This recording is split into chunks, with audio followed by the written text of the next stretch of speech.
Hello guys, this is Billy FS, and in this video we are going to learn how to move from a blank chart to a trade idea in less than 10 minutes.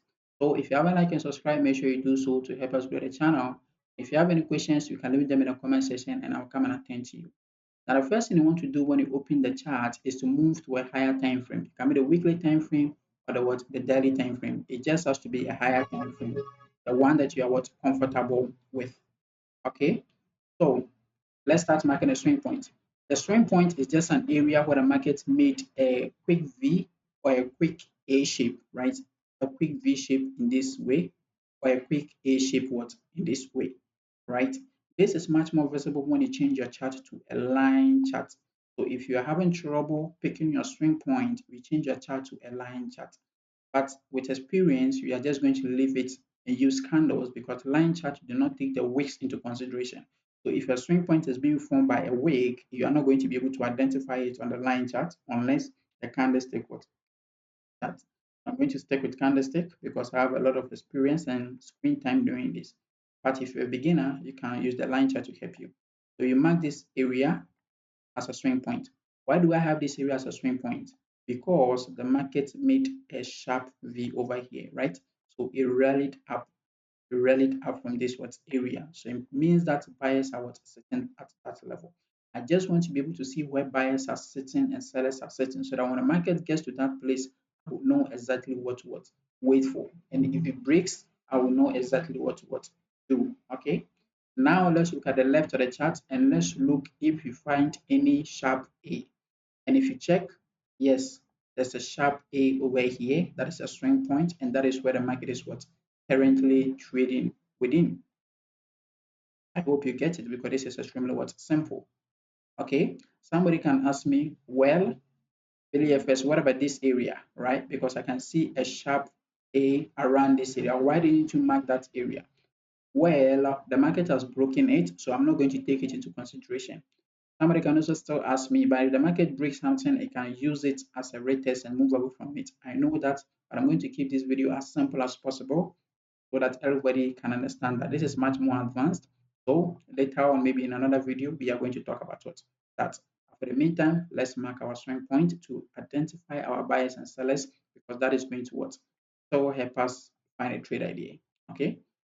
So if you check the chart again, we have another swing point over here, but that is less visible on the daily time frame. When I go to the 4-hour time frame, you're going to see it much better.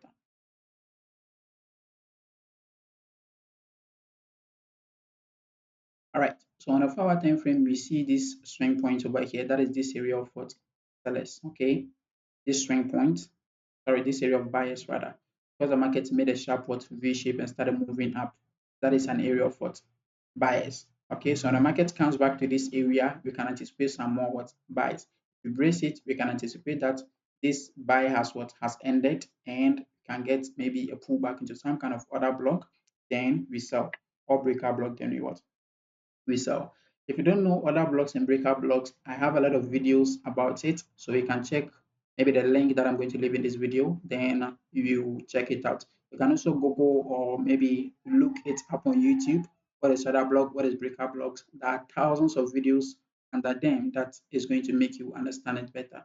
But I think that is not supposed to be an issue, right? Just pause the video, go watch that video, and when you're done, you come back to this video, okay? So now we know that these are buyers and the market is now currently in a territory of sellers, because we say that this gray zone on the daily time frame represents sellers. They want to move the market down. Okay, so we have to move on to the lower time frame to understand what is happening here, the structure that is happening over here, so that when the market fails to move away, right, most of the time when we move to the lower time frame, to be like this. Okay, so it gets to that area of sellers, and it fails to break them. Then this structure that is coming up, it fails, right? So you wait for a retracement into a breakout block or another block, then you short back to the area of buyers or potential break of the area of buyers, then you do a more longer target, right? You have to manage risk so that you are not found on the wrong side of the market. Since this area of buyers, they are still they are still active and they can still, sorry, they can still move the market up. Okay, so you don't want to be a victim of that. just manage risk and know what you're supposed to do. So let's move on to the lower time frame and let's check what is what's happening within this area. I'm going to move on to the 1 hour time frame. You use a time frame where you see the market structure was clearly. Don't marry a time frame, right? That's for me. I use only the 15-minute time frame and the 30-minute time frame. No, use a time frame where you see the market structure was clearly. Do not marry a time frame. Okay, so you can see that the market is building what higher highs. That's not what food is building higher highs. Like that.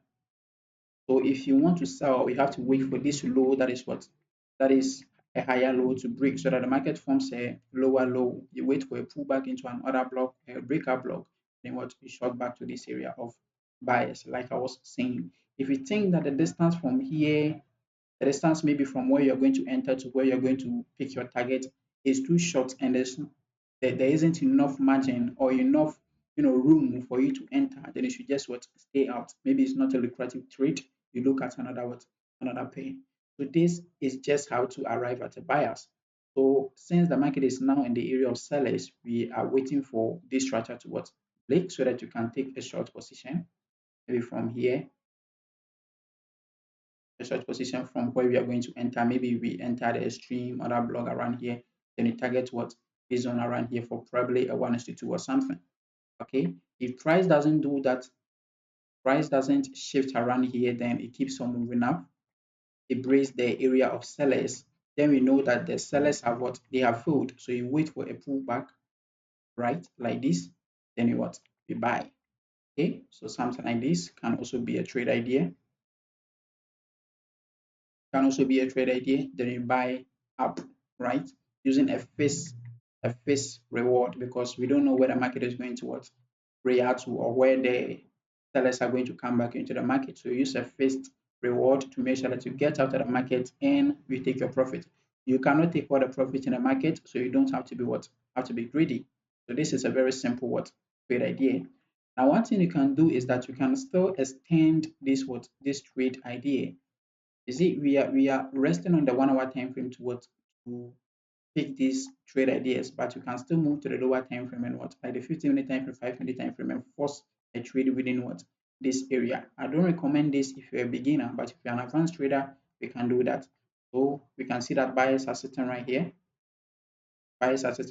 and sellers are sitting above what above this area. That's why the market cannot what break it. It's a swing point, right? Sharp A, this is a sharp V.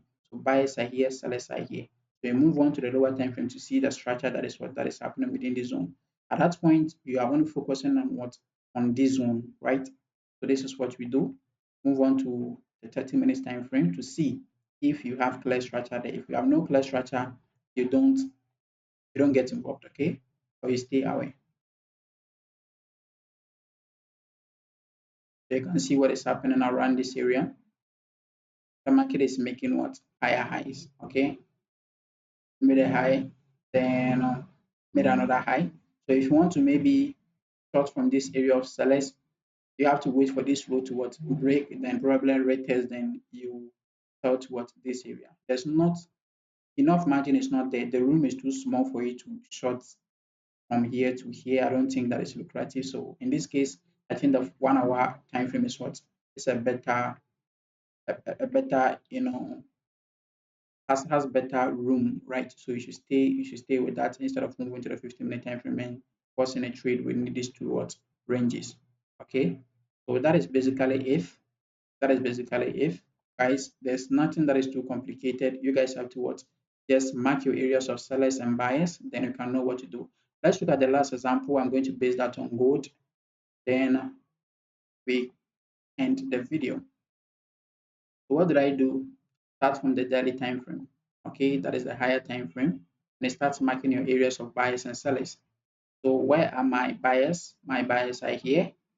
Where are my sellers? My sellers are here, right? You can see that there are other sellers around this. There are other sellers around what this zone, but since the markets have broken them, I'm not taking them into consideration. They are less relevant to what me. I'm much more focusing on what is happening right now. So you move on to another time frame because now you want to see what is happening within what this leg. So let's say the 4 hour time frame to see if at least we can see market structure around that what zone. Okay, now on the 4 hour time frame, we can have this area, that's area of what? Area of buyers, right? So when the market comes to this area, we can anticipate for a confirmation and buy back to what? This area of sellers, right? Very simple. Now you want to see what is happening within what? Within this leg, so that when it fills, you can short back to this area of what? Buyers, because you know that can what? That can happen. Why am I not taking this area of sellers into consideration? Because the market has broken them and they are no longer of interest to what? To me. Okay.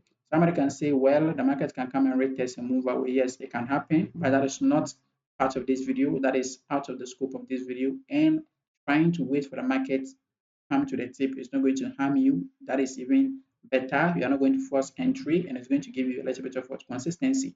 Then after that, when you are much more advanced and you know what you are doing, we can add the level here when it breaks. It can act as a retest, and the market is going to move out from there. Okay, so for now, let's see what is happening within this leg. Let's check the 15 minutes time frame.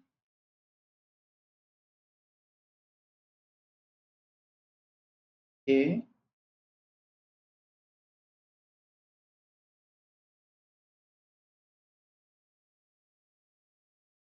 okay. So within that leg on a 15-minute time frame, you can see the market is making higher highs. It has not broken any of the higher lows. Okay, so we cannot find a trade idea yet. We cannot find a trade idea yet. Okay, so something like this. All this that is happening is what is internal structure. Nothing has happened. Internal structure. The market can do whatever that it likes. But if it doesn't break this low, we are still what? We are still not looking for sales. If it breaks this low, then it waits for a retest into another block or breakout block, then it can show back to what? Can show back to this area of what? Buyers waiting to move the price what? Up. Okay. So I think that's a very simple trade idea that you can have so far as you follow marking buyers and sellers and swing points, just swing points, okay? Just swing points, and maybe the entries. That is when you have to use other blocks and what breakout blocks, talking about the entries. And like I said, if you don't know about other blocks and breakout blocks, you can what check out the video that I'm going to link up, and you can also Google and look them up on YouTube. There are a lot of videos there that can help you understand order blocks and breakout blocks, supply and demand, support and resistance, and all those technical analysis what stuff. Then later on, when you get those kind of stuff, you can come and apply this video to pick a bias, know where you're supposed to buy to or sell from. Then you profit on the market and stuff. All right. So that is going to be all for this video. If you have any questions, once again, leave them in the comment section and I'll come and attend to you. Don't forget to once again like and subscribe to help us grow the channel. Billy FS